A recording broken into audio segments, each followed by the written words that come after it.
السلام عليكم ورحمة الله وبركاته. حبايبي واخواتي، يا رب دايما تكونوا بخير. نخش في السخن على طول. الحلقة اللي فاتت كنا بنتكلم عن بيت العيلة ومشاكله، والحلقة دي جالي كام رسالة حابة ان انا اقراها معاكم، وفي اخر الحلقة نقول ملخص حل كل هذه المشاكل في كام نقطة على السريع.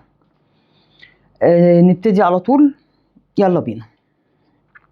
طبعا لا غنى عن النضارة إذا كنا هنقرأ حاجة من الموبايل. كل الناس اللي معدين 40 عارفين نضارة القراية كويس. زمان كان والدي لما يعمل النضارة كده ويبص لي من فوقيها كنت بستغرب، اللي هو طب ايه لازمة الحركة دي، ما يبص من خلال النضارة على طول. عرفت يا بابا انت كنت بتعمل الحركة دي ليه، الله يرحمك ويغفر لك ويسامحك يا حبيبي. اترحموا على ابويا فضلا وليس امرا، لانه يستاهل ان الدنيا كلها تترحم عليه، الله يرحمه ويحسن اليه. نصلي بقى على النبي عليه افضل الصلاة والسلام يا حبيبي يا رسول الله، ونبتدي رسائلنا. اول رسالة: انا متجوزة بقالي 2 سنين. من اول يوم دخلت بيت العيلة وانا مش مرتاحة. حماتي بتتدخل في كل حاجة، حتى نوع الاكل اللي بطبخه، وجوزي بيقول لي دي امي، ما اقدرش ازعلها. تعبت ومش عارفة اعمل ايه، حاسة اني غريبة في بيت المفروض انه بيتي. ماشي. رسالة بتقول: انا بنتي جالها انهيار عصبي بسبب مرات اخو جوزي، كل شوية تلمح لها بكلام يقلل منها، ولما اشتكيت لجوزي قال لي ما تكبريش المواضيع. انا بحس اننا عايشين في حرب نفسية مش في بيت. السلايف. ماشي. تالت رسالة: أنا عايشة في مسلسل تركي اسمه في بيت الحما. كل مشهد بيبدأ بكلمة انت طبختي ايه، أو مربتيش العيال ليه، أو اعملي كذا وما تعمليش كذا، وأنا بقيت كومبارس في بيت المفروض أكون النجمة بتاعته. ماشي. رابع رسالة: أنا زوجة محترمة ومتعلمة، عندي شغلي وبحترم الجميع، لكن بعيش في بيت عيلة بيتعامل معايا على إني ضيفة، لازم تمشي على نظامهم. قرارات بيتي بياخدوها هما، حتى لبس العيال بيتدخلوا فيه. هل ده طبيعي؟ لا طبعا مش طبيعي. ايه اللي طبيعي في كده؟ مش طبيعي خالص. الرسالة اللي بعد كده: يا سماح، أنا مشكلتي باختصار عايش وسط ناس شايفين إن مراتي لازم تخدمهم عشان ساكنين معاهم في نفس البيت. إحنا مش خدامين، إحنا أسرة واحدة. طب وإنت فين دورك لما إنت شايف إن أهلك ده لو كنتوا ساكنين في بيت أهلك، لأن هو ما وضحش هو ساكن في بيت عيلة أهله ولا أهلها، بس في كلتا الحالتين إنت دورك فين؟ الرك عليك. الرسالة اللي بعد كده: يا سماح، أنا بحكي لك مش عشان تلاقي لي حل، أنا بحكي لك يمكن لما أتكلم أحس إني لسه موجودة. أنا متجوزة بقالي 4 سنين. من أول يوم وأنا في بيت عيلة كنت فاكرة إني هدخل عالم دافي في ناس حواليا، بس الحقيقة إني عايشة وسط زحمة من التدخلات والعيون اللي مترصدة بكل حركة من حركاتي. أنا ما بقتش عارفة ألبس، ما بقتش عارفة أعيش غير لما حماتي تعلق على كل حاجة. حتى لما باجي اطبخ سلفتي تسبقني وتطبخ نفس الاكله اللي انا هطبخها. جوزي بيقول لي خليكي اذكى من كده، ما تدخليش في مشاكل. طيب انا فين؟ بعمل كل حاجه واسيب كل حاجه على مزاجهم، وفي الاخر برضك مقصره. انا حاسه ان ضيفه تقيله مش ست بيت. حتى عيالي لما بيعيطوا يقولوا لي اكيد انت عملت لهم حاجه. بجد انا تعبت، نفسي في بيت صغير، مش لازم يكون واسع، بس يكون لينا احنا بس، اتنفس فيه من غير ما احس اني غريبة في بيتي.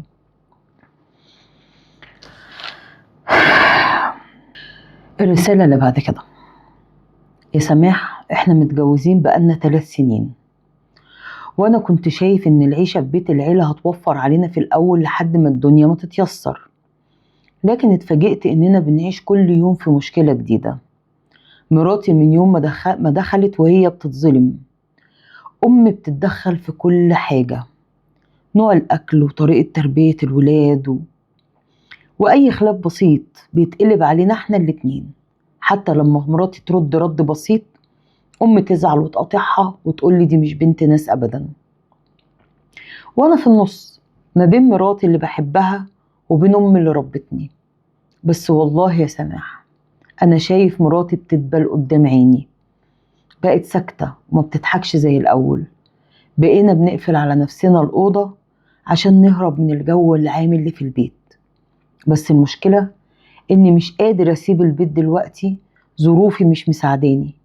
نفسي أحمي مراتي وابني ونعيش في بيت هادي، بس كل ما أتكلم يتقلي أمك ولا مراتك، وأنا مش عايزة أختار، أنا عايزة أعيش.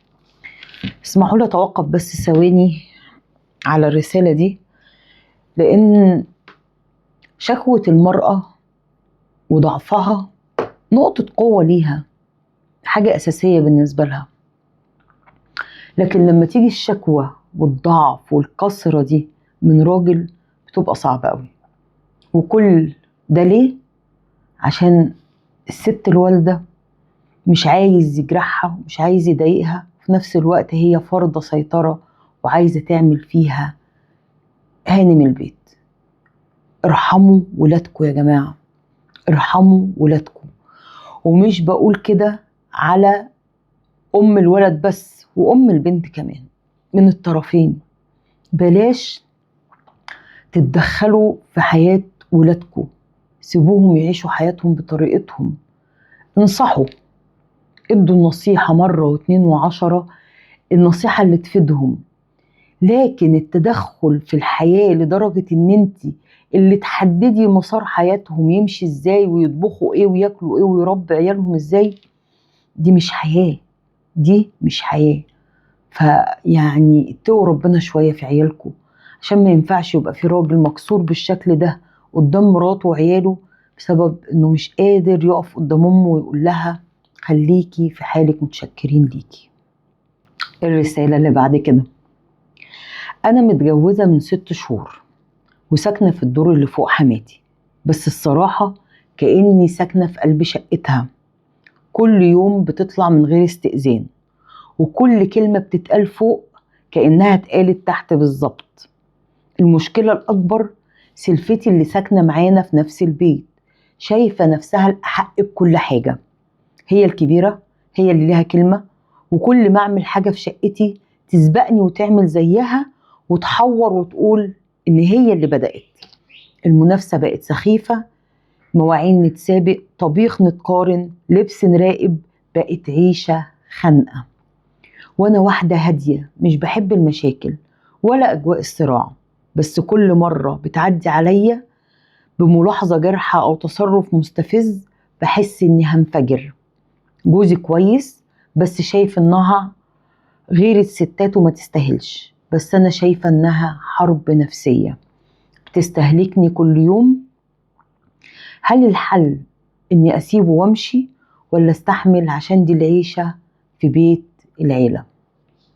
للأسف دي واقع 75% ويمكن أكتر من اللي ساكنين في بيت عيلة، نفس المشاكل بنفس الحوارات بنفس الأشخاص المتسببين في المشاكل. ماشي، الرسالة اللي بعد كده: أنا يا سماح عروسة لسه متجوزة من 9 شهور، واللي شفته في ال9 شهور دول ممكن يهد جبل. من أول ما دخلت بيت العيلة وأنا مطلوبة طول الوقت: حضري الغدا، اغسلي المواعين، شيلي هدوم أخو جوزك من الغسالة وانشريهم. أنا مش ضد إن أساعد، بس اللي بيحصل ده مش مساعدة، ده استغلال. وكل لما أتكلم أو أزعل جوزي يقول لي ما كلنا بنساعد في بيوتنا.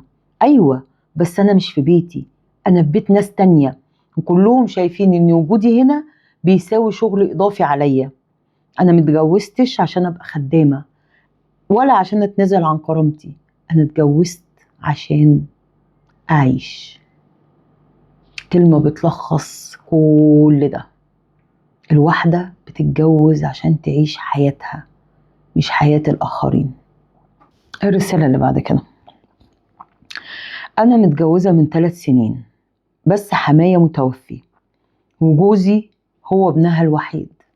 حماتي شايفاني خطافة، كل حركة بعملها بتقارنها بنفسها، حتى لو طبخت أكلة تقولي ما أنا كنت بعملها أحلى من كده.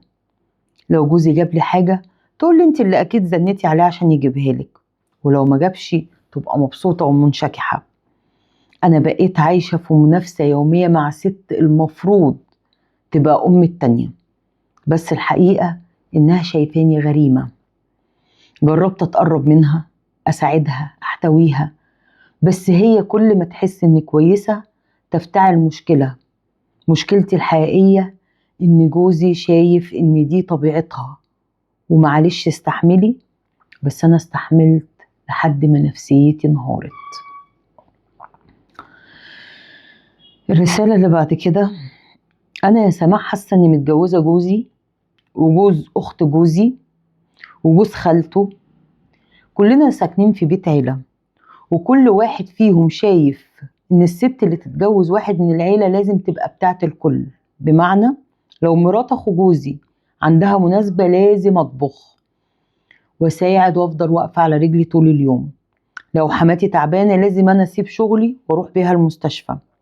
لو حد عنده في العيلة أي مناسبة لازم أسيب دنيتي كلها وأفضل واقفة على رجلي معاهم طول اليوم. ولما أقول إني تعبانة أو مش قادرة يقول لي أنت أصلا مش مننا. أنا خلاص جسمي وعقلي بقى فيهم إرهاق مش طبيعي، ومش عارفة أوصل لجوزي إن دي مش حياة، ده استنزاف. كده الرسائل اللي وصلت لي خلصت. قبل ما اتكلم في اي حاجة، انا زي ما قلت قبل كده انا مش اخصائية نفسية. انا كان نفسي ان ده يبقى مجالي ومجال دراستي وشغلي، وان شاء الله يبقى قريب زي ما قلت. بس انا بتكلم من واقع خبرات في الحياة، قصص وحاجات الواحد عاشها وشافها حواليه. قبل ما نتكلم في اي حاجة، اللي ما عملش اشتراك يعمل اشتراك في القناة ويفعل زر الجرس عشان يجيله اي اشعار باي حاجة جديدة بتنزل. اللايك بقى والتفاعلات كده عشان ما فيش تفاعلات خالص. انا لو تعرفوا انا بفرح قد ايه بالتعليقات اللي بتجيلي، وبرد على كل التعليقات، ما بعملش زي ناس وافخم نفسي على متابعيني وما ردش. لا، برد وهفضل ارد ان شاء الله مهما زاد الناس اللي بيعلقوا. هرد على كل واحد بكل كلمة هيقولها، لان انا بالنسبة لي التفاعل اللي ما بيننا هو ده الغرض من القناة اللي انا عاملاها. انا مش عاملاها عشان الم اعجابات او الم متابعين وخلاص، لا، انا عاملاها عشان يبقى في تفاعل وتواصل كامل ما بيني وما بينكم. فما تبخلوش بقى عليا باللايك الجميل كده. بصوا يا جماعة، يعني يمكن لو لاحظتوا الكام رسالة اللي قريناها مع بعض كلها بتتمحور في شخصين 2: الأم وابنها. مش معنى ان حضرتك تبقى حاطط حدود مع والدتك في تدخلها في حياتك ان انت كده تبقى عاق بيها، ابدا. انت دي حياتك انت ومراتك، فمن حقكم انتوا الاتنين تمشوها بالنظام اللي يريحكم نفسيا واللي انتوا شايفينه صح. لكن مش عشان خاطر تقول لا اصل انا مش عايزه ابقى عاق لامي تسيبها تدمر حياتك وتسيبها تدمر نفسيه زوجتك. لا، بالعكس، انت من الاول لو حطيت الخطوط العريضة لحياتك انت ومراتك وعملت مسافة ما بينك وما بين كل اللي حواليك حتى امك وابوك، كله هيمشي على النظام ده من اولها. فلا عيب ولا غلط ولا حرام ولا فيها اي عقوق ان انت تعمل الحدود دي ما بينك وما بين اخوك، ما بينك وما بين زوجة اخوك، ما بينك وما بين اختك وزوجها، ما بينك وما بين امك وابوك. يوم نتجمع فيه نعيش فيه حياتنا مع بعض، وبقيت الاسبوع انا في بيتي انا ومراتي وعيالي، لو احتجتوني هتلاقوني تحت رجليكوا حرفيا. لكن مراتي ليها احترامها وليها ادميتها وليها خصوصيتها في بيتها وفي تربية عيالها وفي اختيار نمط حياتها، فده اللي على الزوج. اما بقى ست الكل، والله مرات ابنك مش جاية تخطف ابنك منك، ولا شقاكي وتعب عمرك وسنين عمرك اللي ضاعت هتضيع هباء لو انت سبتي ابنك ومراته يعيشوا حياتهم زي ما انت ما بتحبي بنتك وجوزها يعيشوا حياتهم. استحالة، استحالة هتلاقوا حما تمام ما بتدورش ان بنتها تعيش احلى عيشة واكتر عيشة مرتاحة في الدنيا. لكن كتير للأسف منهم اللي بترضاه على بنتها ما بترضاهوش على مرات ابنها. فعقابك هيكون قدام ربنا كبير يا ست الكل. فبعد إذنك راعي ربنا في مرات ابنك، خليها تحبك، خليها تبقى هي اللي بتدور ازاي تسعدك وازاي تعمل اللي يرضيكي.